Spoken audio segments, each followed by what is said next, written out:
ರಜೋಭಿಃ ಸಮಸಂಖ್ಯಾತಾಃ ಪಾರ್ಥಿವೈರಿಹ ಜಂತವಃ ತೇಷಾಂ ಯೇ ಕೇಚನೇಹಂತೆ ಶ್ರೇಯೋ ವೈ ಮನುಜಾದಯಃ. ಕೇಚನ ರಜೋಭಿಃ ಸಂಖ್ಯಾತಾಃ ಜಂತವಃ.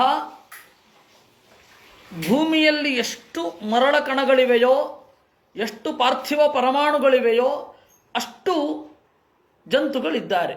ಅದರಲ್ಲಿ ಕೇಚನ ಕೆಲವರು ಮಾತ್ರ ಮನುಜಾದಯ ಮನುಜರು, ಪ್ರಜ್ಞೆಯನ್ನು ರೂಢಿಸಿಕೊಂಡವರು. ಈಹಂತೆ ಶ್ರೇಯ ಈಹಂತೆ, ನಮಗೆ ಈ ದೇಹಾತಿರಿಕ್ತವಾದ ಒಂದು ಸುಖ ಬೇಕು ಅಂತ ಬಯಸ್ತಾರೆ. ತೇಷಾಂ ವೈ ಕೇಚನ ಈಹಂತೆ ಶ್ರೇಯೋ ವೈ ಮನುಜಾದಯ. ಅದರಿಂದ ಕೆಲವರಿಗೆ ಮಾತ್ರ ಈ ದೇಹದಿಂದ ಆಚೆಗಿನ ಸುಖದ ಬಗ್ಗೆ ಕಲ್ಪನೆ ಇರೋದು, ಎಲ್ಲರಿಗೂ ಇರೋದಿಲ್ಲ. ಮನುಜ ಅಂದರು, ಮನುಷ್ಯ ಅಂದರು, ಮಾನವ ಅಂತಂದ್ರು ಒಂದೇ ಅರ್ಥ. ಮಾನವರು ಅಂತಂದರೆ ಮನುವಿನ ಸಂತತಿ ಅಂತ ಅರ್ಥ.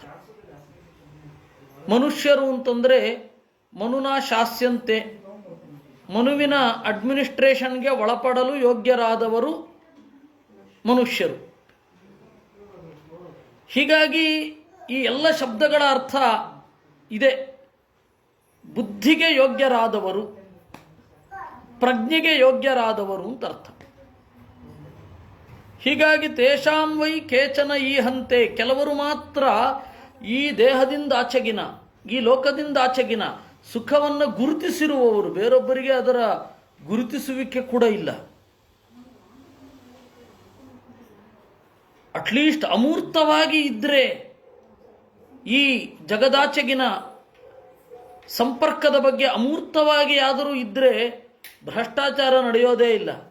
1000 ಬಿಲ್ ತರಬಹುದು, ಆದರೆ ಭ್ರಷ್ಟಾಚಾರವನ್ನು ನಿಲ್ಲಿಸಲಿಕ್ಕಿರೋ ಒಂದೇ ಒಂದು ಉಪಾಯ ಅಂದರೆ ದೇಹಾತಿರಿಕ್ತ ಆತ್ಮದ ಬಗ್ಗೆ ತಿಳಿವು ಮೂಡಿಸೋದು. ಅದೊಂದು ಬಿಟ್ಟು ಏನು ಬೇಕಾದರೂ ನಡೀತಾ ಇದೆ. ಈ ಹಿನ್ನೆಲೆಯಲ್ಲಿ ಮನುಜಾದಯ ಆ ಶಬ್ದವೇ ಪ್ರಜ್ಞಾವಂತಿಕೆಗೆ ಯೋಗ್ಯರು ಅನ್ನೋದನ್ನು ಹೇಳುತ್ತೆ.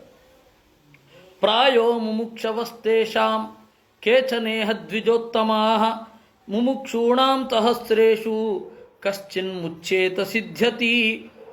ಪ್ರಾಯ ಅದರಲ್ಲಿ ಮುಕ್ತಿಯನ್ನು ಹೊಂದಲು ಬಯಸುವವರು ಕೆಲವರೇ. ಮುಮುಕ್ಷೂಣಾಂ ಸಹಸ್ರೇಷು, ಮುಕ್ತಿಯನ್ನು ಹೊಂದಲು ಬಯಸುವ 1000 ಜನರಲ್ಲಿ ಯಾರಿಗೋ ಒಬ್ಬನಿಗೆ ಅದರ ಸಿದ್ಧಿ ಆಗೋದು. ಮುಕ್ತಾನಾಮಪಿ ಸಿದ್ಧಾನಾಂ ನಾರಾಯಣ ಪರಾಯಣ ಸುದುರ್ಲಭ ಪ್ರಶಾಂತಾತ್ಮ ಕೋಟಿಶ್ವಪಿ ಮಹಾಮತೇ. ಮುಕ್ತರಲ್ಲಿಯೂ ಕೂಡ ಏಕಾಂತ ಭಕ್ತನಾದವ, ಬ್ರಹ್ಮದೇವರಷ್ಟು ಭಕ್ತನಾದವ ಯಾರೋ ಒಬ್ಬ ಮಾತ್ರ ಸಿಗ್ತಾನೆ, ಅದೇ ಬ್ರಹ್ಮದೇವರು.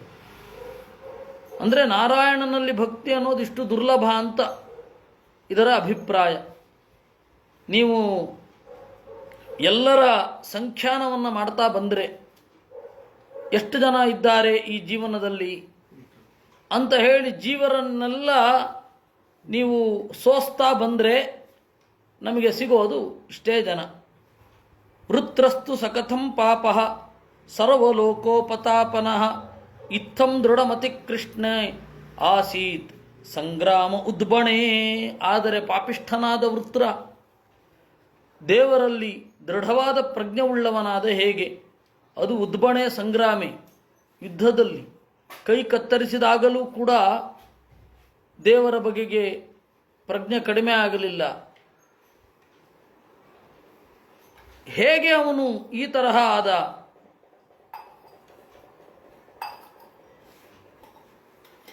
ಅತ್ರಣ ಸಂಶಯೋ ಭೂಯಾನ್ ಶ್ರೋತುಂ ಕೌತೂಹಲಂ ಪ್ರಭೋ ಯಪ್ಪೌರುಷೇಣ ಸಮರೇ ಸಹಸ್ರಾಕ್ಷಮತೋಷಯತ್. ಅತ್ರಣ ಸಂಶಯೋ ಭೂಯಾನ್, ನಮಗೆ ಇಲ್ಲಿ ಒಂದು ದೊಡ್ಡ ಸಂದೇಹ. ನಮಗೆ ಕುತೂಹಲವೂ ಇದೆ, ಸಂಶಯವೂ ಇದೆ, ಕುತೂಹಲವೂ ಇದೆ. ತನ್ನ ಪೌರುಷದಿಂದ ವೃತ್ರನನ್ನೂ ಸಂತಸಗೊಳಿಸಿದ. ಹೇಗೆ ಇದು? ಅದಕ್ಕೆ ನಾವು ಪ್ರಶ್ನೆ ಮಾಡ್ತಾ ಇದ್ದೇವೆ ಅಂತ. ಇದರಲ್ಲಿ ಒಂದು ಪ್ರಶ್ನೆ ಬರ್ತಾ ಇದೆ.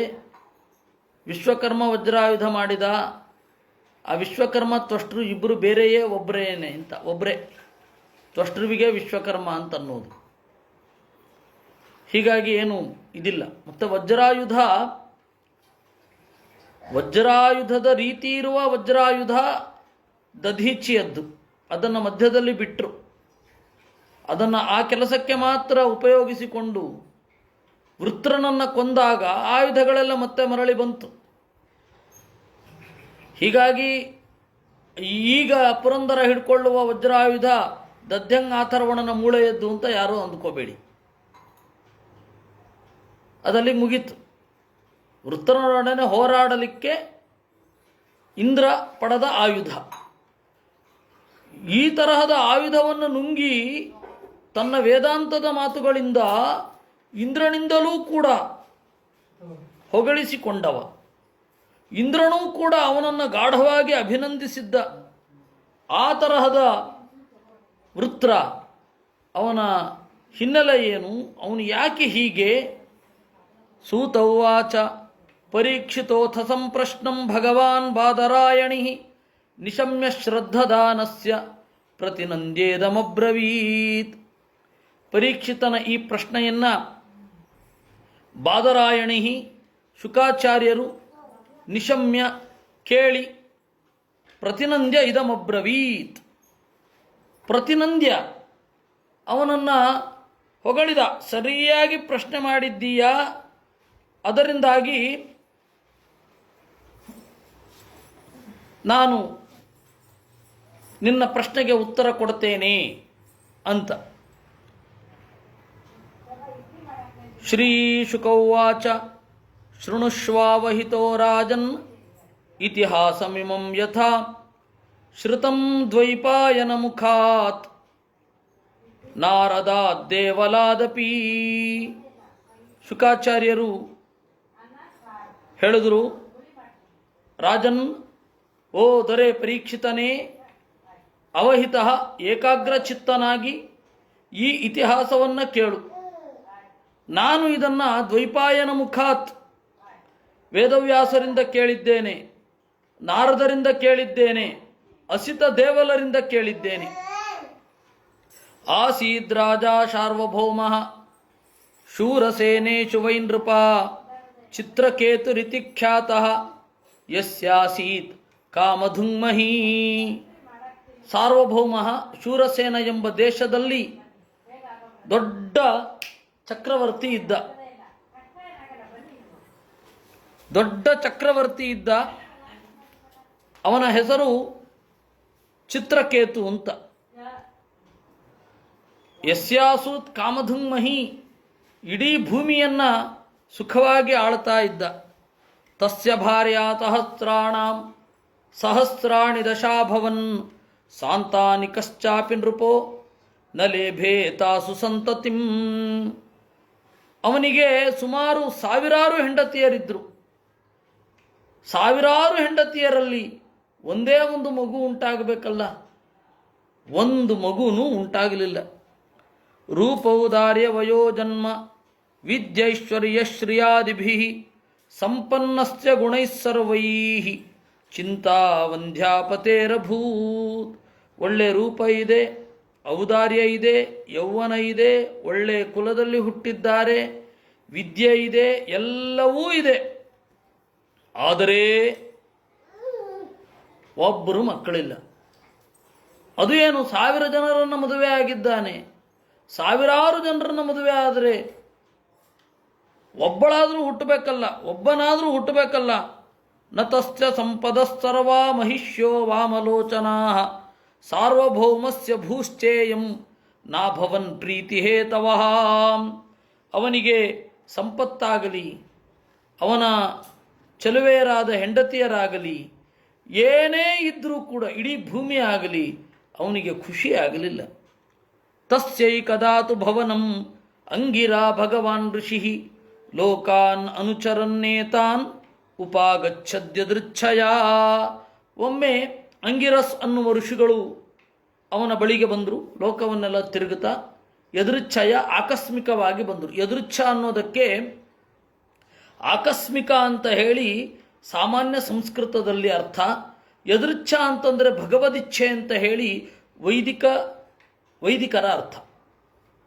ವೈದಿಕ ವಾಂಗ್ಮಯದಲ್ಲಿ ಯದೃಚ್ಛ ಅಂತ ಹೇಳಿದ್ರೆ ಭಗವದಿಚ್ಛೆ ಅಂತ. ನಮಗೆ ಅದು ಆಕಸ್ಮಿಕ, ಯಾಕೆಂದರೆ ಅವ್ರು ಯಾರು ಅಂತ ಗೊತ್ತಿಲ್ಲ, ಅದರಿಂದಾಗಿ ಅದು ಆಕಸ್ಮಿಕ. ತಂ ಪೂಜಯಿತ್ವಾ ವಿಧಿವತ್ ಪ್ರತ್ಯುತ್ಥಾನಾರ್ಹಣಾದಿಭಿ ಕೃತಾತಿಥ್ಯಮುಪಾಸೀದತ್ ಸುಖಾಸೀನಂ ಸಮಾಹಿತಃ.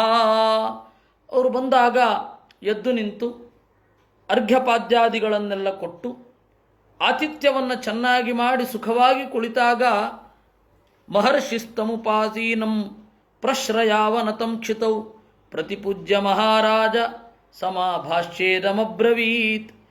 ಕೆಳಗಡೆ ಕುಳಿತಿದ್ದಾನೆ ರಾಜ. ಉದ್ದಂಡ ನಮಸ್ಕಾರ ಮಾಡಿದ ಅವನಿಗೆ ಸಮಾಭಾಷ್ಯ ಸಂಬೋಧನೆ ಮಾಡಿ ಅಂಗಿರಸ್ ಋಷಿಗಳು ಇದನ್ನು ಕೇಳಿದರು. ಅಪಿತೇ ನಾಮಯಂ ಸ್ವಸ್ತಿ ಪ್ರಕೃತೀನಾಂ ತಥಾತ್ಮನಃ ಯಥಾ ಪ್ರಕೃತಿಭಿರ್ಗುಪ್ತಃ ಪುಮಾನ್ ರಾಜಾ ಚ ಸಪ್ತಭಿಃ. ಅಪಿತೇ ಅನಾಮಯಂ ಸ್ವಸ್ತಿ. ಏನಯ್ಯ ಕುಶಲವೇ? ಪ್ರಕೃತೀನಾಂ ಯಥಾತ್ಮನಃ. ಪ್ರಕೃತಿ ಅಂದರೆ ಆಫೀಸರ್ಸ್ ಎಲ್ಲ ಸುಖವಾಗಿದ್ದಾರಾ? ನಿನಗೆ ಅನುಕೂಲವಾಗಿದ್ದಾರಾ? ಆತ್ಮಾನಂ ಪ್ರಕೃತಿಶ್ವದ್ಧಾ ನಿಧಾಯ ಶ್ರೇಯ ಆಪ್ನುಯಾತ್ ರಾಜ್ಞಸ್ತಥಾ ಪ್ರಕೃತಯಃ ನರದೇವಾಹಿತಾದಯಃ. ಆತ್ಮಾನಂ ಪ್ರಕೃತಿಶ್ವದ್ಧಾ ನಿಧಾಯ.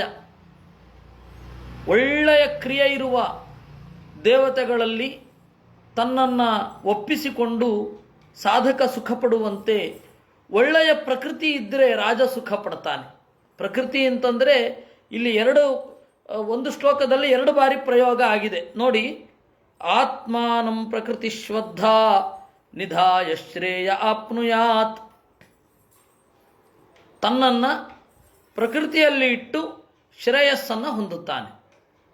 ಅದೇ ರೀತಿ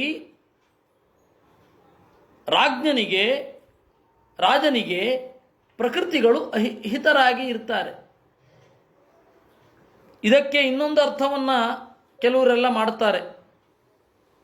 ಪ್ರಕೃತಿಯಲ್ಲಿ ತನ್ನನ್ನು ಇಟ್ಟು ಹೊರಗಡೆಯ ಭೋಗಗಳನ್ನು, ಹೊರಗಡೆಯ ವಿಷಯಗಳನ್ನು, ಹೊರಗಡೆಯ ಇಂದ್ರಿಯಗಳಲ್ಲಿ ಹೋಮಿಸಿ ಹೇಗೆ ಉದ್ಧಾರ ಆಗ್ತಾನೆ, ಹಾಗೆ ಅಂದರೆ ತನ್ನ ಒಳಗಡೆ ತೆಗೆದುಕೊಳ್ಳೋಲ್ಲ. ಶಬ್ದ ಸ್ಪರ್ಶ ರೂಪರಸ ಗಂಧಗಳನ್ನು ತನ್ನ ಒಳಗಡೆ ತೆಗೆದುಕೊಳ್ಳೋದಿಲ್ಲ. ಹಾಗೆ ಪ್ರಕೃತಿಗಳಲ್ಲಿ ರಾಜ್ಯವನ್ನು ಇಟ್ಟು ನಾನು ರಾಜ ಅಂತನ್ನುವ ಹೆಮ್ಮೆಯನ್ನು ತೆಗೆದುಕೊಳ್ಳದೆ ಒಬ್ಬ ಉದ್ಧಾರ ಆಗ್ತಾನೆ ಅಂತ ಕೆಲವರು ಹೀಗೆ ಅರ್ಥ ಮಾಡ್ತಾರೆ. ಏನು ತೊಂದರೆ ಇಲ್ಲ. ಅಪಿದಾರಾ ಸುತಾಮಾತ್ಯಾಹ ಭೃತ್ಯಾಶ್ರೇಣ್ಯೋಥ ಮಂತ್ರಿಣಃ ಪೌರಾ ಜಾನಪದ ಭೂಪಾಹ ಆತ್ಮ ಚ ವಶವರ್ತಿನಃ. ನಿನ್ನ ಮಕ್ಕಳು ನಿನ್ನ ವಶದಲ್ಲಿ ಇದ್ದಾರೆಯೇ? ನಿನ್ನ ಅಮಾತ್ಯರು ನಿನ್ನ ವಶದಲ್ಲಿ ಇದ್ದಾರೆಯೇ? ಭೃತ್ಯರು ನಿನ್ನ ವಶದಲ್ಲಿ ಇದ್ದಾರೆ. ಶ್ರೇಣಯ ಅಂದರೆ ಅಂಗರಕ್ಷಕರು ನಿನ್ನ ವಶದಲ್ಲಿ ಇದ್ದಾರಾ? ಮಂತ್ರಿಗಳು ನಿನ್ನ ವಶದಲ್ಲಿ ಇದ್ದಾರಾ? ಪುರದಲ್ಲಿರುವವರು, ಹಳ್ಳಿಯಲ್ಲಿರುವವರು, ಪೌರರು, ಜಾನಪದರು. ಆತ್ಮಾಚ ವಶವರ್ತಿನಃ. ಎಲ್ಲಕ್ಕಿಂತ ಮಿಗಿಲಾಗಿ ನಿನ್ನ ಮನಸ್ಸು ನಿನ್ನ ವಶದಲ್ಲಿ ಇದೆ ತಾನೆ. ಯಸ್ಯಾತ್ಮಾನುವಶಶ್ಚೇತ್ ಸ್ಯಾತ್ ಸರ್ವೇ ತದ್ವಶಗಾಯಿಮೆ ಲೋಕಾ ಸಪಾಲಾಯಚ್ಛಂತಿ ಸರ್ವೇ ಬಲಿಮತೀಂದ್ರಿತಾಃ. ಈ ಮೇಲೆ ಹೇಳಿದ ಹೆಂಡತಿಯರು, ಮಕ್ಕಳು, ಅಮಾತ್ಯರು, ಭೃತ್ಯರು, ಅಂಗರಕ್ಷಕರು, ಮಂತ್ರಿಗಳು, ಪೌರರು, ಜಾನಪದರು, ಸಾಮಂತರು ಇವರೆಲ್ಲರೂ ವಶವಾಗಿದ್ದರೆ ಸುಖವಾಗಿರುತ್ತೆ. ಎಲ್ಲಕ್ಕೂ ಮಿಗಿಲಾಗಿ ಆತ್ಮ ಮನಸ್ಸೇ ನಮ್ಮ ಅಧೀನದಲ್ಲಿಲ್ಲದೆ ಹೋದರೆ ಸುಖ ಏನು? ಅದರಿಂದಾಗಿ ಯಾರು ವಶದಲ್ಲಿ ಇದ್ದರೆ ಉಳಿದವರೆಲ್ಲ ವಶದಲ್ಲಿ ಇದ್ದಂತೆಯೋ ಅಂತಹ ಮನಸ್ಸು ನಿನ್ನ ಅಧೀನದಲ್ಲಿ ಇದೆಯೋ? ಮನಸ್ಸಿಗೆ ನಾವು ಹೆದರ್ತಾ ಇರೋದೀಗ. ಮನಸ್ಸನ್ನು ಅಂಕೆಯಲ್ಲಿಟ್ಕೊಳ್ಳಿ ಅಂತ ಹಿಂದಿನವರು ಹೇಳಿದ್ರು. ಲೋಕ ಸಪಾಲ ಯಚ್ಚಂತಿ, ಮನಸ್ಸು ಯಾರಿಗೆ ನಿಗ್ರಹ ಇರುತ್ತೆ ದಿಕ್ಪಾಲಕರೇ ಅವನನ್ನು ಕಾಯ್ತಾರೆ. ಆತ್ಮನ ಪ್ರೀತಯೇನಾತ್ಮ ಪರತಸ್ವತ ಏವ ವಾ ಲಕ್ಷಯೇ ಲಬ್ಧ ಕಾಮಂ ತ್ವಾಂ ಚಿಂತೆಯ ಶಬಳಂ ಮುಖಂ. ಆತ್ಮನ ಪ್ರೀತಯೇ ಅನಾತ್ಮ. ಜಡ ಇರೋದು ಯಾಕೆ? ಜೀವರ ತೃಪ್ತಿಗಾಗಿ. ಅದರಿಂದಾಗಿ, ಆದರೆ ಜಡ ನಮ್ಮ ಇಚ್ಛೆಯಂತೆ ವರ್ತಿಸುವಂತೆ ಮಾಡಲಿಕ್ಕೆ ನಮ್ಮ ಕೈನಲ್ಲಾಗಲ್ಲ.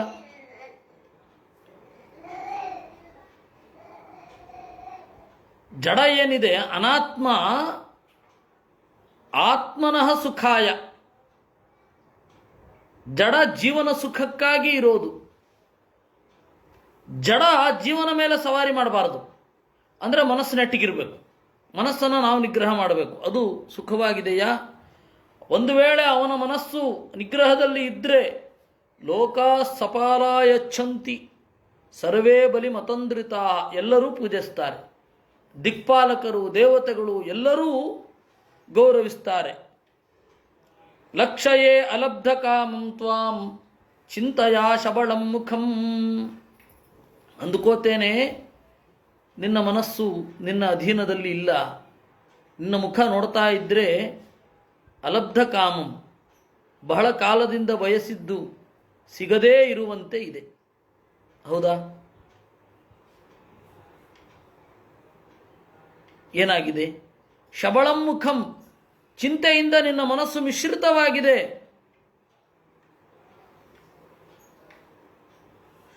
ಏವಂ ವಿಕಲ್ಪಿತೋ ರಾಜನ್ ವಿದುಷಾ ಮುನಿನಾಪಿ ಸಹ ಪ್ರಶ್ರಯಾವನತ ಪ್ರಾಹ ಪ್ರಜಾ ಕಾಮಸ್ತತೋ ಮುನಿಂ. ಈ ರೀತಿ ವಿಕಲ್ಪಿತ, ಪ್ರಶ್ನೆಗೆ ಒಳಪಟ್ಟ, ಪ್ರಶ್ನೆಗಳ ಸಾಲಿಗೆ ವಿಕಲ್ಪ ಅಂತ ಕರೀತಾರೆ. ಪ್ರಶ್ನೆಗಳ ಸಾಲು ವಿಕಲ್ಪ ಅಂತಂದರೆ, ಈ ಅನೇಕ ಪ್ರಶ್ನೆಗಳ ಸಾಲಿಗೆ ಈಡಾದ ರಾಜ ವಿನಯದಿಂದ ಹೇಳಿದ. ಅದು ಮುನಿಗೆ ಗೊತ್ತಿರಲಿಲ್ವಾ ಏನು ಕೊರತೆ ಇದೆ ಅಂತ? ಒಬ್ಬ ಪ್ರಜ್ಞಾವಂತ ರಾಜ್ಯದ ಒಳಗಡೆ ಅಡಿ ಇಟ್ಟರೆ ಇವರು ಅಧೀನರಾಗಿದ್ದಾರೋ ಇಲ್ಲವೋ ಎಲ್ಲ ನೋಡ್ಬೇಕು. ಒಂದು ಸುಮ್ಮನೆ ಒಂದು ಸರ್ತಿ ನೋಡಿ ಗೊತ್ತಾಗ್ಬಿಡತ್ತೆ ಅಲ್ವಾ? ಹೇಳಿದ ಹಾಗೆ ಪ್ರಜೆಗಳು ಕೇಳ್ತಾ ಇಲ್ಲ ಅಂತಂದ್ರೆ ಗೊತ್ತಾಗ್ಬಿಡತ್ತೆ, ಓ ಇವರೆಂಥವ್ರು ಅಂತ. ಒಂದು ಸುಮ್ಮನೆ ನಾವು ಬೇರೆ ದೇಶಕ್ಕೆ ಹೋದರೆ ಅಲ್ಲಿಯ ರೂಲ್ಸ್ ಆ್ಯಂಡ್ ರೆಗ್ಯುಲೇಷನ್ಸ್ ಪಾಲನೆ ಮಾಡ್ತಾ ಇದ್ದಾರೆ ಅಲ್ವೋ ನೋಡ್ಬಿಟ್ರೆ ಗೊತ್ತಾಗ್ಬಿಡುತ್ತೆ. 5 ನಿಮಿಷ. ಅಷ್ಟು ಸೂಕ್ಷ್ಮ. ನೀವು ನೋಡಿ, ರೈಲ್ವೆ ಗೇಟು 2 ಕಡೆಯಿಂದ ಬಂದಾಗಿರುತ್ತೆ. ಇಲ್ಲಿಯೂ ಪೂರ್ತಿ ವಾಹನಗಳು, ಅಲ್ಲಿಯೂ ಪೂರ್ತಿ ವಾಹನಗಳು. ಈ ಪ್ರಜೆಗಳಿಗೆ ತಲೆ ಸಮ ಇಲ್ಲ ಅಂತ ಗೊತ್ತಾಗ್ಬಿಡುತ್ತೆ. ರೈಲ್ವೆ ಗೇಟ್ ತೆರೆದ ಮೇಲೆ ಹೆಂಗೆ ಹೋಗೋದು? ಒಂದು ಕಡೆ ಬಿಟ್ಟಿದ್ರೆ ಸಾಲಿದ್ರೂ ಕೂಡ ನಿಧಾನಕ್ಕೆ ಮೂವ್ ಆಗತ್ತೆ. ಓ, ಇಲ್ಲಿ ತಲೆ ಸಮ ಇಲ್ಲ, ಇವ್ರಿಗೆ ಕಾಮನ್ ಸೆನ್ಸ್ ಇಲ್ಲ ಅನ್ನೋದು ಗೊತ್ತಾಗ್ಬಿಡುತ್ತೆ. ಹಾಗೆ ಒಂದು ಸಣ್ಣ ನೋಡಿದ್ರೆ ಗೊತ್ತಾಗ್ಬಿಡುತ್ತೆ. ಅವ್ರು ರಾಜ್ಯದೊಳಗಡೆ ಕಾಲಿಟ್ಟ ಕೂಡಲೇ ಎಲ್ಲ ಗೊತ್ತಾಗ್ಬಿಡಲ್ವಾ? ಪ್ರಜೆಗಳು ಹೇಗಿದ್ದಾರೆ, ಅಂಗರಕ್ಷಕರು ಎಷ್ಟು ಅಲರ್ಟ್ ಆಗಿದ್ದಾರೆ, ರಾಜನ ಬಗ್ಗೆ ಎಷ್ಟು ಭಕ್ತಿ ಇದೆ, ಅಮಾತ್ಯರು. ಹಾಗಾದರೆ ಇವನ ಮುಖದಲ್ಲಿ ವೇದನೆ ಕಾಣ್ತಾ ಇದೆ ಅಂದರೆ ಒಂದೇ ಒಂದು, ಅದು ಯಾವುದದು? ಮಕ್ಕಳಿಲ್ಲ ಅನ್ನೋದು. ವಿದುಷಾ ಮುನಿನಾಪಿ ಸಹ,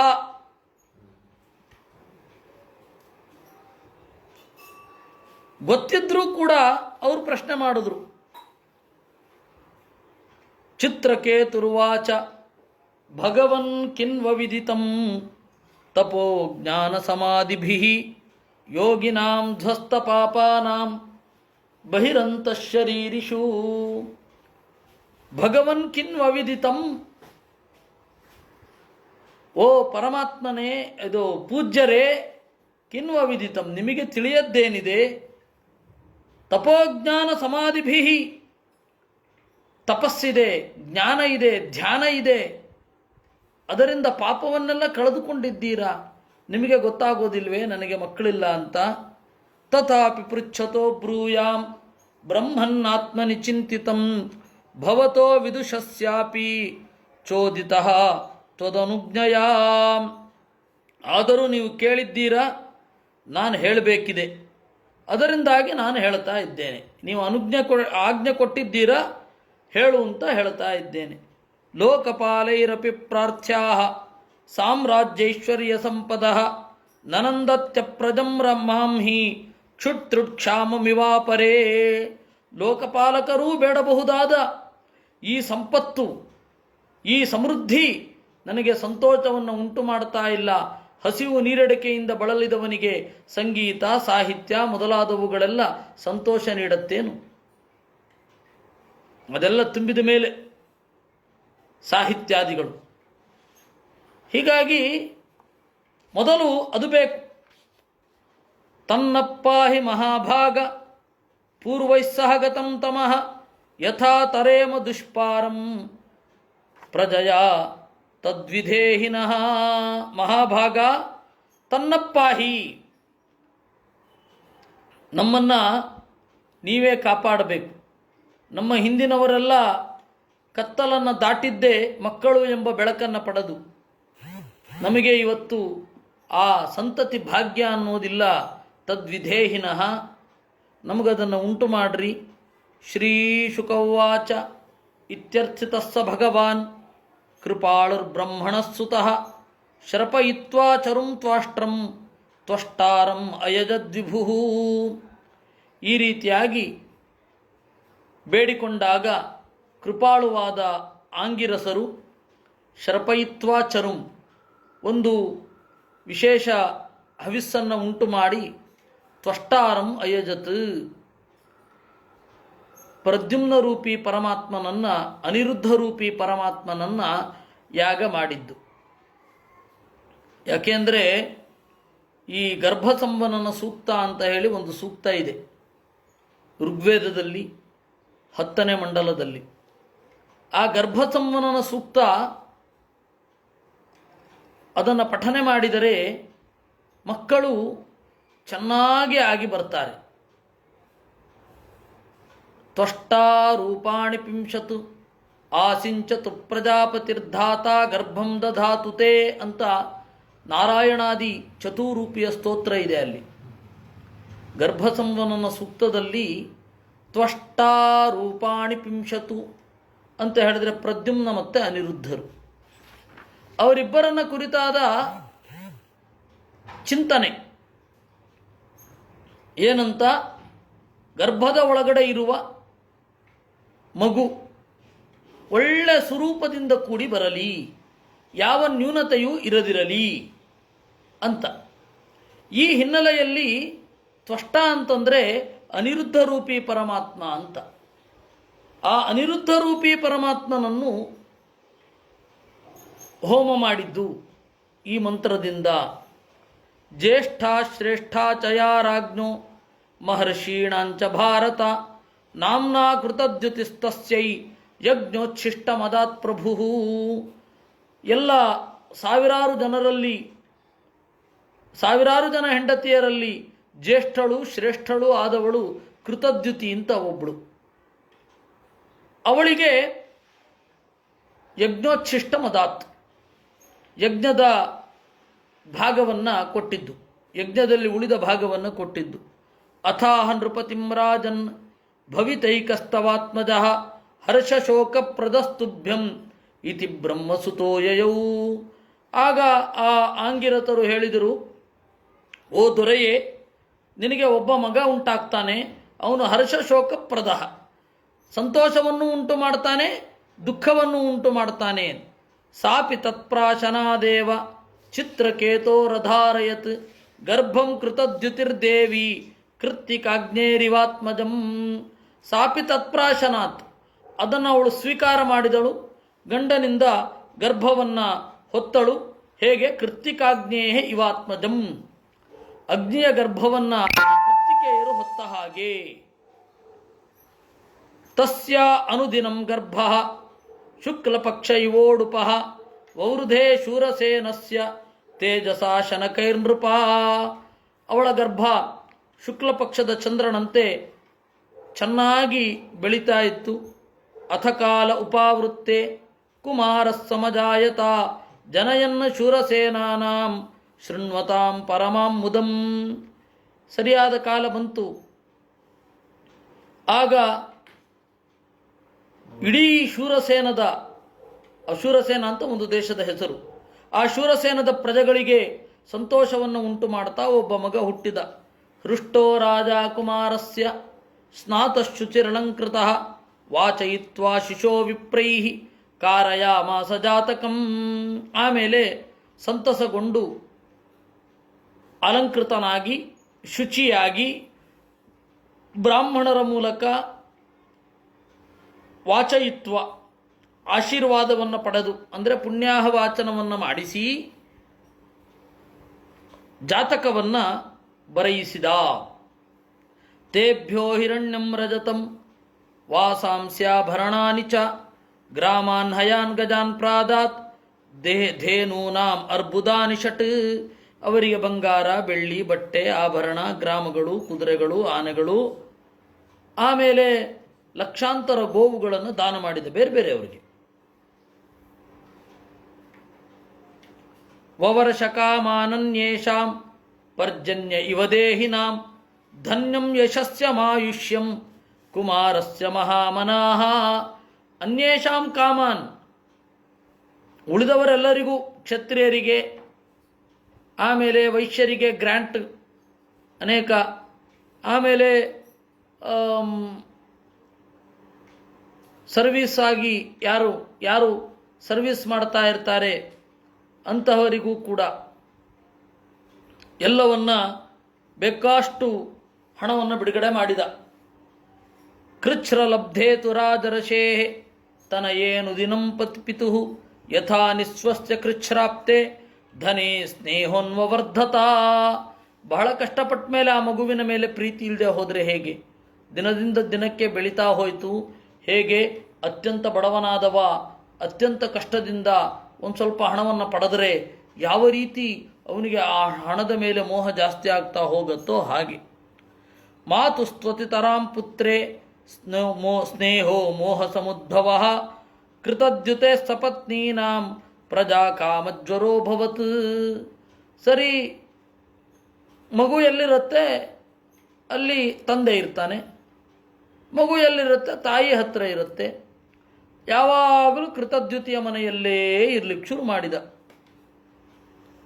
ಅವಾಗ ಬೇರೆಯವರ ಮನೆಗೆ ಹೋಗೋದು ಕಡಿಮೆ ಆಗಿ ಹೋಯ್ತು, ನಿಂತೇ ಹೋಯ್ತು ಅಂತ ಹೇಳಿದ್ರೆ ತಪ್ಪಿಲ್ಲ. ಅವ್ರಿಗೆಲ್ಲರಿಗೂ ಕೂಡ ಪ್ರಜಾಕಾಮ ಜ್ವರ, ಮಕ್ಕಳು ಬೇಕಿತ್ತು ನಮಗೂ ಕೂಡ ಅಂತ ಸಿಟ್ಟು, ತಹತಃ ಎಲ್ಲ ಶುರು ಆಯಿತು. ಚಿತ್ರಕೇತೋ ರತಿ ಪ್ರೀತಿ ಯಥಾ ದಾರೆ ಪ್ರಜಾವತಿ ನ ತಥಾನ್ಯೇಷು ಸಂಜಜ್ಞೆ ಬಾಲಂ ಲಾಳಯತೋನ್ವಹಂ. ಕೃತದ್ಯುತಿ ಮೊದಲನೇ ಹೆಂಡತಿಯ ಮೇಲೆ ಪ್ರೀತಿ ಜಾಸ್ತಿ ಆಯಿತು, ಉಳಿದವರಲ್ಲಿ ಇಲ್ಲವೇ ಇಲ್ಲ. ತಾಃ ಪರ್ಯತಪ್ಯನ್ನಾತ್ಮಾನಂ ಗರ್ಹಯಂತ್ಯೋಭ್ಯಸೂಯತ ಅನಪತ್ಯೇನ ದುಃಖೇನ ರಾಜ್ಞಶ್ಚಾನಾದರೇಣ ಚ. ತಮ್ಮನ್ನು ತಾವು ಬೈದುಕೊಂಡ್ರು, ಅಸೂಯೆ ಆವರಿಸಿತು. ಅನಪತ್ಯೇನ ದುಃಖೇನ, ಮಕ್ಕಳೇ ಇಲ್ಲದ ದುಃಖದಿಂದ, ರಾಜನ ಅನಾದರದಿಂದ ಕಂಗೆಟ್ಟರು. ಧಿಗಪ್ರಜಾಂ ಸ್ತ್ರಿಯಂ ಪಾಪಾಂ ಪತ್ಯಶ್ಚಾಗ್ರಹತಂ ಮತಾಂ ಸಪ್ರಜಾಭಿಸ್ಸಪತ್ನೀಭಿಃ ದಾಸೀಮಿವ ತಿರಸ್ಕೃತಾಂ. ಧಿಕ್ಕಾರ, ಛೆ, ನಮ್ಮಂತಹ ಹೆಣ್ಣು ಮಕ್ಕಳ ಬಾಳು ದೊಡ್ಡ ಗೋಳು. ಸವತಿಯರೆಲ್ಲ ಕಡೆಗಣ್ಣ ನೋಟದಿಂದ ನೋಡ್ತಾರೆ. ರಾಜನೂ ಕೂಡ ನಮ್ಮನ್ನು ತಿರಸ್ಕಾರ ಮಾಡ್ತಾನೆ. ದಾಸೀನಾಂ ಕೋನು ಸಂತಾಪಃ ಸ್ವಾಮಿನ ಪರಿಚರ್ಯಯ ಅಭೀಕ್ಷ್ಣಂ ಲಬ್ಧಮಾನಾನಾಂ ದಾಸ್ಯ ದಾಸೀವ ದುರ್ಭಗ. ನಾವು ದಾಸಿಯರ ತರಹ ಆದೆವು. ದಾಸಿಯರ ಕಡೆಗೆ ಮನೆ ಯಜಮಾನನ ಲಕ್ಷ್ಯ ಎಷ್ಟಿರುತ್ತೆ? ಒಂದು ದಿವ್ಯವಾದ ತಿರಸ್ಕಾರ ಇರುತ್ತೆ. ನಾವು ದಾಸಿಯರಾದೆವು. ಏವಂ ತ್ವಂದಹ್ಯಮಾನಾನಾಂ ಸಪತ್ನ್ಯಾಃ ಪುತ್ರ ಸಂಪದಾ ರಾಜ್ಞೋ ಸಮ್ಮತ ವೃತ್ತೀನಾಂ ವಿದ್ವೇಷೋ ಬಲವಾನಭೂತ್. ಈ ರೀತಿ ಪ್ರತಿ ದಿವಸವೂ ಕೂಡ ಹೊಟ್ಟೆಯೊಳಗಣ ಕಿಚ್ಚಿನಿಂದ ಸುಟ್ಟು ಹೋಗ್ತಾ ಬಲವಾನ್ ವಿದ್ವೇಷ ಅಭೂತ್, ಬಹಳ ದ್ವೇಷವೇ ಉಂಟಾಯಿತು. ವಿದ್ವೇಷಾನ್ನಷ್ಟಮತಯ ಸ್ತ್ರೀಯೋ ದಾರುಣಚೇತತಃ ಗರಂ ದದು ಕುಮಾರಾಯ ದುರ್ಮರ್ಷಾನ್ ನೃಪತಿಂ ಪ್ರತಿ. ವಿದ್ವೇಷಾತ್, ಬಹಳ ದ್ವೇಷದಿಂದ ಕಡೆಗೆ ಪ್ರಜ್ಞೆಯನ್ನು ಕಳೆದುಕೊಂಡು ಕಠಿಣವಾದ ಮನಸ್ಸಿನವರಾದರು ಸ್ತ್ರೀಯರು. ಹೆಣ್ಣು ಮಕ್ಕಳಿಗೆ ಮಗುವನ್ನು ಕೊಲ್ಲುವಂತಹ ಬುದ್ಧಿ ಬರೋದು ಕಠಿಣ, ಬರೋದಿಲ್ಲ. ಯಾರದೇ ಮಗು ಆಗಲಿ ಸ್ವಲ್ಪ ತಿರಸ್ಕಾರದಿಂದ ಕಂಡಾರು ಕೊಲ್ಲುವಂತಹ ಸಿಟ್ಟು ಬರೋದಿಲ್ಲ. ಆದರೆ ಇಲ್ಲಿ ಬಂತು ಗರಂ ದದು. ಗರ ಅಂದರೆ ವಿಷ, ಸಗರ ಅಂದರೆ ಗೊತ್ತಾಯ್ತಲ್ಲ, ಈಗ ಸಾಗರ ಅಂದರೆ ಗೊತ್ತಾಯ್ತಲ್ಲ, ಅದು ಮುಂದೆ ಬರುತ್ತೆ. ಗರಂ ದದು ಕುಮಾರಾಯ, ವಿಷವನ್ನು ಕೊಟ್ಟರು. ಕೃತದ್ಯುತಿರಜಾನಂತಿ ಸಪತ್ನೀ ನಾಮಘಂ ಮಹತ್ ಸುಪ್ತ ಏವೇತಿ ಸಂಚಿಂತ್ಯ ನಿರೀಕ್ಷವ್ಯ ಚರದ್ಗೃಹೇ. ಕೃತದ್ಯುತಿಗೆ ಗೊತ್ತಿಲ್ಲ ವಿಷ ಕೊಟ್ಟಿದ್ದಾರೆ ಅಂತ, ಮಗು ಇನ್ನೂ ಮಲಗಿದೆ ಅಂತ ಹೇಳಿ ತಿರುಗಾಡ್ತಾನೆ ಇದ್ದಾಳೆ. ಶಯಾನಂ ಸುಚಿರಂ ಬಾಲಂ ಉಪಧಾರ್ಯ ಮನೀಷಿಣಿ ಪುತ್ರ ಮಾನಯ ಮೇ ಭದ್ರೇ ಇತಿ ಧಾತ್ರಿ ಮಚೋದಯತ್. ಎಷ್ಟೊತ್ತಾಯಿತು ಇನ್ನೂ ಎದ್ದಿಲ್ಲ ಮಗು. ಸರಿ, ತನ್ನ ಸೇವಕಿಗೆ ಹೇಳಿದ್ಲು ಮಗುನ ಕರ್ಕೊಂಡು ಬಾ ಅಂತ. ಸಾ ಶಯಾನಮುಪೌರಜ್ಯ ದೃಷ್ಟ್ವಾ ಚೋತ್ತಾರಲೋಚನಂ ಪ್ರಾಣೇಂದ್ರಿಯಾತ್ಮಭಿಸ್ತ್ಯಕ್ತಂ ಹತಾಸ್ಮಿತ್ಯಪತದ್ಭುವಿ. ಮಲಗಿದಾನೆ, ನೋಡ್ತಾಳೆ, ಕಣ್ಗುಡ್ಡೆ ಎಲ್ಲ ಮೇಲ್ಗಡೆ ಹೋಗಿದೆ. ಓ, ಇವನು ಸತ್ತಿದ್ದಾನೆ ಅಂತ ಗೊತ್ತಾಯಿತು. ಜೋರಾಗಿ ಅಳ್ಳಿಕ್ಕೆ ಶುರು ಮಾಡಿದಳು. ತಸ್ಯಾಸ್ತದಾ ಕರ್ಣ್ಯ ಭೃಚಾರ್ತುರಂ ಸ್ವರಂ ಘಂತ್ಯಾಃ ಕರಾಭ್ಯಾಮುರ ಉಚ್ಚಕೈರಪಿ ಪ್ರವಿಶ್ಯ ರಾಜ್ಞಿ ತ್ವರಯಾತ್ಮಜಾಂತಿಕಂ ದದರ್ಶ ಬಾಲಂ ಸಹಸಾಮೃತಂ ಸುತಂ. ಅವಳ ದನಿಯನ್ನು ಕೇಳಿದಳು, ಓಡಿ ಬಂದ್ಲು. ಅವಳು ಮಗು ಸತ್ತದ್ದನ್ನು ಕಂಡಳು. ಕೃತದ್ಯುತಿ ಪಪಾತ ಭೂಮೋ ಪರಿವಿದ್ಧಯಾ ಶುಚ ಮುಮೋಹ ವಿಭ್ರಷ್ಟ ಶಿರೋರುಹಾಂಬರ ತಥೋ ನೃಪಾಂತಃಪುರವರ್ತಿನೋ ಜನಾನರಾಶ್ಚ ನಾರ್ಯಶ್ಚ ನಿಚಮ್ಯರೋದನಂ. ಅವಳು ಅಳ್ಳಿಕ್ಕೆ ಶುರು ಮಾಡಿದಳು. ಅಳುವಿನಿಂದ ಅಳು ಅಳು ಅಳು, ಇಡೀ ಅಂತಃಪುರ ಅಳುವಿನಿಂದ ತುಂಬಿ ಹೋಯಿತು. ಆಗತ್ಯ ತುಲ್ಯವ್ಯಸನಾಸ್ತು ದುಃಖಿತಾಶ್ಚ ವ್ಯಳೀಕಂ ರುರುದುಕೃತಾಗತಃ ಶ್ರುತ್ವಾಮೃತಂ ಪುತ್ರಮಲಕ್ಷಿತಾಂತಕಂ ವಿನಷ್ಟ ದೃಷ್ಟಿ ಪ್ರಪತನ್ ಸ್ಖಲನ್ ಪ್ರತಿ ಪಥಿ. ಆಮೇಲೆ ಅವರು ಬಂದರು, ಯಾರು ವಿಷ ಕೊಟ್ಟರು ಅವರು ಕೂಡ. ಅವರು ಹತ್ರು, ರಾಜ ಬಂದ, ಅವನಿಗೂ ನಿಜವಾಗಿಯೂ ದುಃಖ ಆಯಿತು.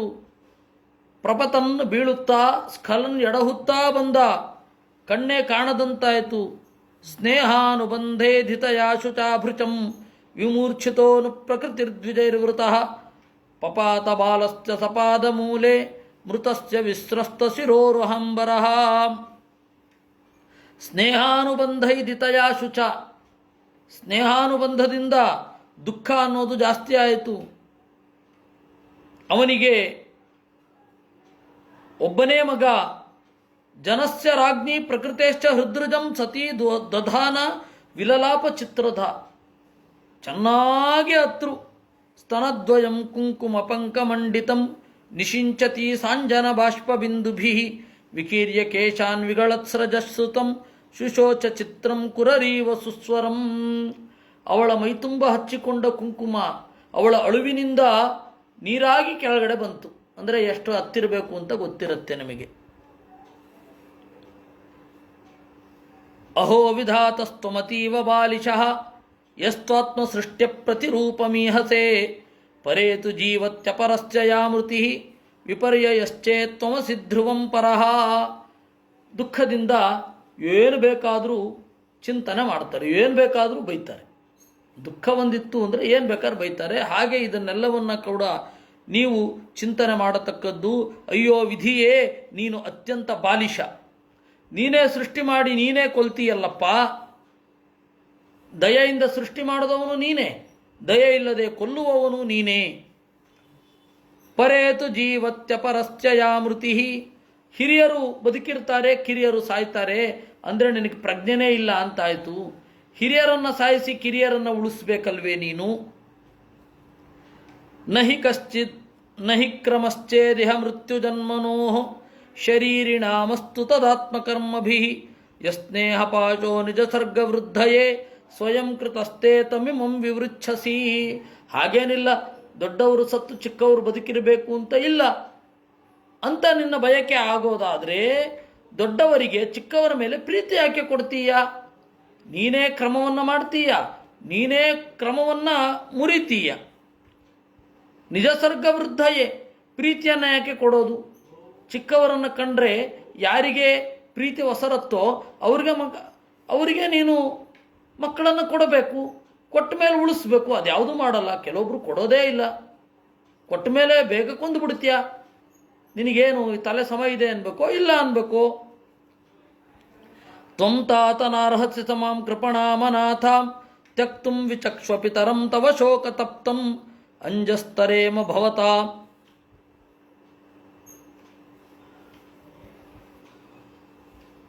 ಅಪ್ರಜ ದುಸ್ತರಂ ಯಧ್ವಾಂತಂ ನ ಯಾಹ್ಯ ಕರುಣೇನ ಯಮೇನ ದೂರಂ. ಇದಕ್ಕೆಲ್ಲ ಸೇರಿ ಭಾಷ್ಯ ಇರೋದು 54ನೇ ಶ್ಲೋಕಕ್ಕೆ ಭಾಷ್ಯ ಇರೋದು.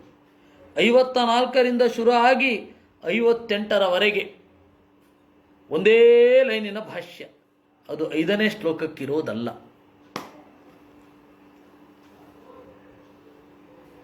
ತ್ವಂ ತಾತನಾರ್ಹಸಿ ಸಮಾಂ ಅಂಜಸ್ತರೇಮ ಭವತಾ ಪ್ರಜ ದುಸ್ತರಂ ಯತ್. ನಿನ್ನಿಂದ ಮಗು, ಆ ಸತ್ತು ಹೋದ ಮಗುವನ್ನು ಕುರಿತು ಹೇಳೋದು. ಮಗು, ನಿನ್ನಿಂದ ನಾವು ಮಕ್ಕಳಿಲ್ಲದ ಕೊರತೆಯನ್ನು ತುಂಬಿಕೊಳ್ಳಬಹುದು ಅಂತ ಅಂದುಕೊಂಡಿದ್ವಿ. ಇಲ್ಲವೇ ಇಲ್ಲ. ಕರುಣೆಯೇ ಇಲ್ಲದ ಯಮ ನಮ್ಮನ್ನು ದೂರಕ್ಕೆ ಒಯ್ದ. ಉತ್ತಿಷ್ಠತಾತತ ಇಮೇ ಶಿಶವೋ ವಯಸ್ಯಾಹ ತ್ವಾಂ ಆಹ್ವಯಂತಿ ನೃಪನಂದನ ಸಂವ್ಯಹರ್ತುಂ. ಏಳು, ಬೇಗ ಏಳು, ನಿನ್ನ ಜೊತೆಗಾರರೆಲ್ಲ ಕಾಯ್ತಾ ಇದ್ದಾರೆ, ಆಟಕ್ಕೆ ಕರಿತಾ ಇದ್ದಾರೆ, ಹೋಗಲ್ವ ನೀನು? ಯಾರಿಗೆ ಹೇಳೋದು? ಮಗು ಸತ್ತೋಗಿದೆ. ಸುಪ್ತಶ್ಚಿರಂ ಹ್ಯಚನಯಾ ಚ ಭವಾನ್ ಪರೀತೋ ಭುಂಕ್ಷ್ವಸ್ತನಂ ಪಿಬಶುಚೋ ಹರನಸ್ವಕಾನಾಂ. ಏಳೋ, ಹಸಿವಾಗ್ತಾ ಇಲ್ವೇನೋ ನಿನಗೆ?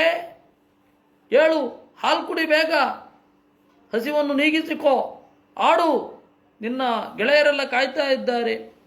ನಾಹಂ ತನೂಜ ದದೃಶೇ ಹತಮಂಗಲಾತೆ ಮುಗ್ಧಸ್ಮಿತಂ ಮುದಿತಮೀಕ್ಷಣಮ ಆನನಾಬ್ಜಂ ಕಿಂ ವಾಗತ್ ಅಸ್ಮಿ ಅಪುನರನ್ವಯ ಅನ್ಯಲೋಕಂ ನೀತೋ ಗೃಣೇನ ನ ಶೃಣೋಮಿ ಕಳಾಗಿರಸ್ತೆ. ನಿನ್ನ ಒಳ್ಳೆ ಮಾತು ಕೇಳ್ತಾ ಇಲ್ಲ, ನಿನ್ನ ಮುಗುಳು ನಗು ನೋಡ್ತಾ ಇಲ್ಲ, ನನ್ನನ್ನು ನೋಡಿದ ಕೂಡಲೇ ಪ್ರೀತಿಯಿಂದ ಸಂತೋಷದಿಂದ ನಿನ್ನ ಕಣ್ಣು ಅಗಲ ಆಗತ್ತಲ್ಲ, ಅದನ್ನು ನೋಡ್ತಾ ಇಲ್ಲ. ಎಲ್ಲಿ ಬಿಡ್ತಾನೆ ಆ ಪಾಪಿ? ಯಮ ಕರ್ಕೊಂಡು ಹೊಟ್ಟೋಗಿದ್ದಾನಲ್ಲ. ಇದಕ್ಕೆಲ್ಲ ಆಚಾರ್ಯರು ಒಂದೇ ಒಂದು ವ್ಯಾಖ್ಯಾನ ಬರೆದು, ಒಂದೇ ಲೈನ್, ಅಲ್ಲಿಗೆ ಇಡೀ ಅಧ್ಯಾಯಕ್ಕೆ ಮುಗಿತು. ಇನ್ನು ಅಧ್ಯಾಯಕ್ಕೆಲ್ಲೂ ವ್ಯಾಖ್ಯಾನ ಇಲ್ಲ, ಹಿಂದೆಯೂ ಇಲ್ಲ ಮುಂದೆಯೂ ಇಲ್ಲ. ಸಂತಾಪ ಕ್ರೋಧರಾಗಾದಿ ಶ್ವನರ್ಥಂ ಜ್ಞವಚ ಕ್ವಚಿತ್. ಸಂತಾಪ, ವಿಪರೀತ ಸಿಟ್ಟು ಬಂದಾಗ, ವಿಪರೀತ ದುಃಖ ಬಂದಾಗ ಕ್ರೋಧ, ಸಂತಾಪ ಕ್ರೋಧ. ರಾಗ, ವಿಪರೀತ ಪ್ರೀತಿ ಬಂದಾಗ ಅನರ್ಥಂ ಜ್ಞವಚ ಕ್ವಚಿತ್. ತಿಳಿದವರಾದರೂ ಕೂಡ ಹುಚ್ಚರ ಥರ ಮಾತನಾಡ್ತಾರೆ, ಒಂದಕ್ಕೊಂದಕ್ಕೆ ಸಂಬಂಧ ಇರಲ್ಲ ಅಂತ.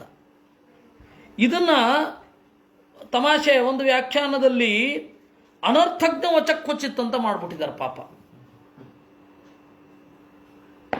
ಅನರ್ಥಂ ಜ್ಞವಚಕ್ವಚಿತ್, ಅದು ಅನರ್ಥಜ್ಞ ವಚಕ್ವಚಿತ್ ಅಂತ. ಏನು ಅರ್ಥವೇ ಇಲ್ಲ ಪಾಪ, ಕಷ್ಟಪಟ್ಟ ಅರ್ಥ ಬರೆದಿದ್ದಾರೆ. ಭಾಗವತ ತಾತ್ಪರ್ಯಕ್ಕೆ ಇರುವ ವ್ಯಾಖ್ಯಾನಗಳಲ್ಲಿ ಅನರ್ಥಜ್ಞ ವಚಕ್ವಚಿತ್ ಅಂತ ತೆಗೆದುಕೊಂಡು ತಪ್ಪು ತಪ್ಪು ವ್ಯಾಖ್ಯಾನ ಆಗೋಗಿದೆ. ಅದು ಒಂದೇ ಒಂದು, ಅನರ್ಥಂ ಜ್ಞವಚ ಕ್ವಚಿತ್. ಜ್ಞ ಅಂದರೆ ತಿಳಿದವ. ಹೀಗಾಗ್ಬಿಡತ್ತೆ. ಪ್ರತೀಕವನ್ನು ತಪ್ಪಾಗಿ ಗ್ರಹಿಸಿ ತಪ್ಪು ತಪ್ಪು ವ್ಯಾಖ್ಯಾ. ಅದಕ್ಕೆ ಹೇಳೋದು ಪಾಠ ಶುದ್ಧಿ ಇದ್ರೆ ಅರ್ಥಶುದ್ಧಿ ಅಂತ. ಏನೇನೋ ಕಷ್ಟಪಟ್ಟೆಲ್ಲ ವ್ಯಾಖ್ಯಾನ ಆಗೋಗಿದೆ ಇದಕ್ಕೆ. ಹೀಗಾಗಿ ಕ್ಷುಣ್ಣವಾಗಿ ನೋಡಬೇಕಾಗತ್ತೆ. ವ್ಯಾಖ್ಯಾನ ಹೀಗೆ ಯಾಕೆ ಅಂತು ಅಂತ, ಯಾವ ಪ್ರತೀಕವನ್ನು ಅವರು ಗ್ರಹಿಸಿದ್ದಾರೆ, ಹೇಗೆ ಎಲ್ಲ ಹಿಂಗೆ ತಪ್ಪಾಗತ್ತೆ ಅನ್ನೋದಕ್ಕೆ ಇನ್ನೊಂದು ಜಾಮಿತಾ ದೋಷ ಪರಿಹಾರಾಯ ಇನ್ನೊಂದು ಉದಾಹರಣೆ ಕೊಡ್ತೇನೆ. ಸಂಗ್ರಹ ರಾಮಾಯಣದಲ್ಲಿ ಒಂದು ಶ್ಲೋಕ, ಅದರಲ್ಲಿ ಆನಯೇಯು ತಿಲತುಲಾಂ ವಿಮುಕ್ತಾ ಲಕ್ಷ್ಮಣೇಶವ. ಹನುಮಂತ ಯೋಚನೆ ಮಾಡ್ತಾ ಇರೋದು, ಹನುಮಂತ ಹೇಳೋದು, ಎಲೈ ಬಾಲಿಶರೇ, ಕಪಿಗಳೇ, ಏನು ಅನ್ಕೊಂಡಿದ್ದೀರಾ? ರಾಮನಿಗೆ ಮೋಸ ಮಾಡಿ ಉಳಿಬಹುದು ಅಂತ ಅನ್ಕೊಂಡಿದ್ದೀರಾ? ರಾಮನ ಬಾಣಗಳಿಂದ ಈ ಸ್ವಯಂ ಪ್ರಭೆಯ ಗುಹೆ ನಿಮಗೆ ರಕ್ಷಣೆ ಕೊಡುತ್ತಾ? ಬಾಲಿಶೈಹಿ ಖಿನ್ನ ಪ್ರೋಚ್ಯತೆ. ಬಾಲಿಶರು ಏನು ಹೇಳೋದಿಲ್ಲ ಹೇಳಿ, ಏನು ಬೇಕಾದರೂ ಯೋಚನೆ ಮಾಡ್ತಾರೆ. ಬಾಲಿಶೈ ಖಿನ್ನ ಕಥ್ಯತೆ. ಲಕ್ಷ್ಮಣ ಬಿಡಿ, ರಾಮ ಬಿಡಿ, ಲಕ್ಷ್ಮಣನ ಬಾಣಗಳು ಈ ಗುಹೆಯನ್ನು ಪುಡಿಗಟ್ಟುತ್ತವೆ, ಎಳ್ಳಾಗಿ ಮಾಡ್ತವೆ. ತಿಲತುಲಾಂ, ಎಳ್ಳಿಗೆ ಸಮಾನವಾಗಿ ಮಾಡ್ತವೆ ಅಂದರೆ ಪುಡಿ ಪುಡಿ ಮಾಡಿಬಿಡ್ತವೆ ಅಂತ ಅರ್ಥ. ಒಬ್ಬರು ಬೃಹಸ್ಪತಿಗಳಿಗೆ ಅರ್ಥ ಆಯಿತು, ಎಳ್ಳಿಗೆ ಸಮಾನವಾದ ಗುಹೆಗಳನ್ನು ಒಡಿತವೆ ಅಂತ ಅರ್ಥ ಆಗೋಯ್ತು. ಯಾಕೆಂದ್ರೆ ಆನಯೇಯು ಸ್ಥಿರತುಲಾಹ ಗುಹಾಹ ಅಂತ ಅರ್ಥ ಮಾಡ್ಕೊಂಡ್ಬಿಟ್ರು ಅವರು. ಹೀಗೆ ಪಾಠಶುದ್ಧಿ ಅನ್ನೋದು ಅಲ್ಲ, ಅವ್ರದ್ದು ಅಜ್ಞಾನ ಅದು ಬೇರೆ. ಎಳ್ಳಿಗೆ ಸಮಾನವಾದ ಗುಹೆಗಳು ಅಂತ, ಗುಹೆನ ಎಳ್ಳಿಗೆ ಸಮಾನವಾಗಿ ಮಾಡಿದ್ದಲ್ಲ, ಎಳ್ಳಿಗೆ ಸಮಾನವಾದ ಗುಹೆ. ಈ ಥರ ಎಷ್ಟಾಗೋಗಿದೆಯೋ. ನಮ್ಮ ಗುರುಗಳು 2 ದಿವಸ ಇಡೀ ಕೂತು ಇದನ್ನು ಏನು ಹೇಳಬೇಕೋ ಗೊತ್ತಿಲ್ಲ. ಅವರು ಒಂದು ಕೆಲಸ ಹಿಡಿದುಬಿಟ್ರೆ ಸಖತ್ ಪರ್ಫೆಕ್ಷನಿಸ್ಟ್ ಅವರು. 2.5 ದಿವಸ ಇದರಲ್ಲಿರೋ ತಪ್ಪುಗಳನ್ನು ತಿದ್ದುತ್ತಾ ಕೂತಿದ್ದಾರೆ. ಬಹಳ ಕಷ್ಟ. ಹೀಗೆ ಅನರ್ಥಜ್ಞವಚ ಕ್ವಚಿತ್ತಂತಾಗಿ ಹೀಗೆಲ್ಲ ಆಗತ್ತೆ. ಅದರಿಂದಾಗಿ ಪ್ರತೀಕ ತೆಗೆದುಕೊಳ್ಬೇಕಾದ್ರೆ ಯೋಚನೆ ಮಾಡಬೇಕು. ಯಾವ ಪ್ರತೀಕ ತಗೊಂಡ್ರೆ ಏನಾಗತ್ತೆ, ಅಥವಾ ಏನಿರಬಹುದು ಈ ಪ್ರತೀಕ. ಇನ್ನೊಂದು ತಮಾಷೆ ಹೇಳ್ತೇನೆ, ಭಾರ್ಯಾತ್ರಯಂ ಕೃತಂ ಏನ ಅಂತ ಹೇಳಿ ಒಂದು ಕಡೆ ಇದೆ, ಮಧ್ವಾಚಾರ್ಯರಿಗೆ ನಮಸ್ಕಾರ, 3 ಹೆಂಡತಿಯರನ್ನು ಮಾಡಿಕೊಂಡವರಿಗೆ ನಮಸ್ಕಾರ ಅಂತ.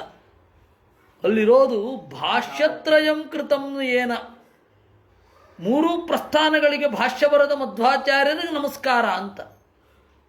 ಅದು ಏನೋ ಆಗಿ ಭಾರ್ಯಾತ್ರಯಂ ಕೃತಂ ಏನ ಅಂತ ಇದೆ ನಿಮಗೆ ಪ್ರತಿಗಳಲ್ಲಿ. ನೀವು ಅನೇಕ ತಾಡವಾಲೆಗಳಲ್ಲಿ ಲಿಪಿಕಾರ ದೋಷ ಅಂತ ಬಹಳ ಇರುತ್ತೆ. ಆ ಲಿಪಿಕಾರ ದೋಷವನ್ನೇ ಶುದ್ಧ ಪಾಠ ಅಂತ ಹೇಳಿಕೊಳ್ಳುವವರು ಇದ್ದಾರೆ. ಏನು ಮಾಡೋದು? ದೇವರು ಅವರಿಗೆಲ್ಲ ಬುದ್ಧಿಯನ್ನು ಕೊಡಲಿ. ವಿಲಪಂತ್ಯಾಮೃತಂ ಪುತ್ರಂ ಇತಿ ಚಿತ್ರ ವಿಲಾಪನೈ ಚಿತ್ರಕೇತುರ್ಭೃಶಂ ತಪ್ತಃ ಮುಕ್ತಕಂಠೋರುರೋಧ ಚ. ಹೀಗೆ ಸತ್ತ ಮಗನನ್ನು ಕುರಿತು ಚಿತ್ರಕೇತು ಕೊರಳು ಬಿಚ್ಚಿ ಅತ್ತ. ತಯೋರ್ ವಿಲಪತೋಸ್ಸರ್ವೇ ದಂಪತ್ಯೋಸ್ತದನೂರತಾ ರುರುದುಸ್ಮ ನರಾ ನಾರ್ಯ ಸರ್ವಮಾಸೀದ ಚೇತನಂ. ಎಲ್ಲರೂ ಅಳ್ಳಿಕ್ಕೆ ಶುರು ಮಾಡಿದ್ರು, ಇಡೀ ದೇಶ. ಏವಂ ಕಶ್ಮಲಮಾಪನ್ನಂ ನಷ್ಟ ಸಂಜ್ಞಾ ಅನಾಯಕಂ ಜ್ಞಾತ್ವಾಂಗಿರೋ ನಾಮ ಮುನಿ ಆಜಗಾಮಸ ನಾರದ. ಆಗ ಅಂಗಿರೋ ಋಷಿಗಳು ನಾರದರ ಜೊತೆಗೆ ಬಂದರು ಅನ್ನುವಲ್ಲಿಗೆ ಷಷ್ಠಸ್ಕಂಧೆ ಚತುರ್ದಶೋಧ್ಯಾಯ. ಇನ್ನು 15ನೇ ಅಧ್ಯಾಯವನ್ನು ನಾಳೆ ನೋಡೋಣ ಅಂತ ಹೇಳ್ತಾ ಇವತ್ತಿನ ಚಿಂತನೆಯನ್ನು ಉಪಸಂಹಾರ ಮಾಡೋಣ. ಕೃಷ್ಣಾರ್ಪಣಮಸ್ತು. ಅನೇನ ಭಾವಿಯತ್ ಪುಣ್ಯಂ ತದಾಪ್ನೋತು ಪಿತಾ ಮಮ.